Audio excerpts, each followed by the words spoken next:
মধ্যে করে ফেলবো। গাজর হালুয়াটা চড়িয়ে দেবো। এখন কড়াই গরম হয়ে গেছে, কড়াইয়ের মধ্যে ঘি দিয়ে দিলাম। তাই এর মধ্যে আমি একটা তেজপাতা দিয়ে দিলাম। এটা গরম হয়ে গেছে, এবার আমি গাজরগুলো এর মধ্যে দিয়ে দেবো। তেলটা না ঘিটা গরম হয়ে গেছে, সম্পূর্ণ গাজরটা আমি দিয়ে দেবো। নাড়াচাড়া করে আমি ভাজা ভাজা করে নেবো। যে 2 চামচ দুধের সর লেগে গেছে, তাই একটু ভাজা ভাজা করে নেবো।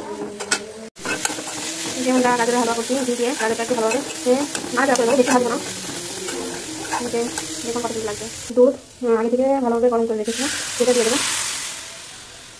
ভালোই গাঢ় করে জাল দিয়ে দিতে হবে দুধটা। এবার দুধটা দিয়ে গাজরটা সিদ্ধ করে নেবো।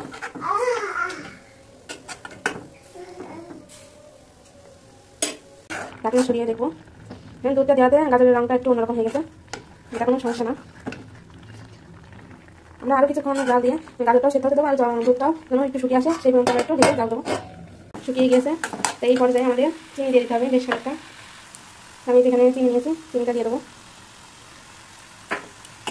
এবার মিশিয়ে নেবো।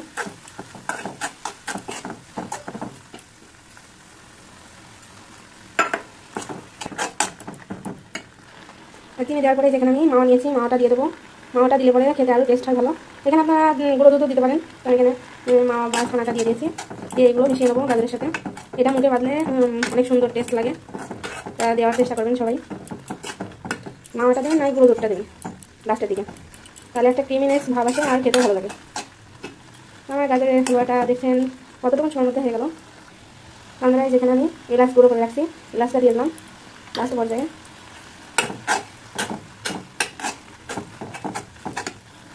আরেকটু যেখানে ঘি দিয়ে দিলাম উপর থেকে।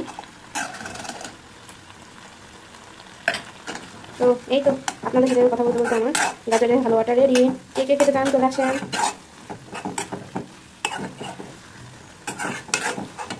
তো বন্ধুরা, এই যে আমার গাজরের হালুয়াটা তৈরি হয়ে গেছে। আমি উপরে আমি বাদাম দিয়ে একটু ডেকোরেশন করেছি। তা গাজরের হালুয়াটা তৈরি করলাম, কেমন হয়েছে অবশ্যই কমেন্ট করে জানাবেন। আর ভিডিওটা ভালো লাগলে অবশ্যই লাইক কমেন্ট শেয়ার সাবস্ক্রাইব করে নেবেন। আর ফেসবুক থেকে থাকলেন অবশ্যই ফলো করে দেবেন।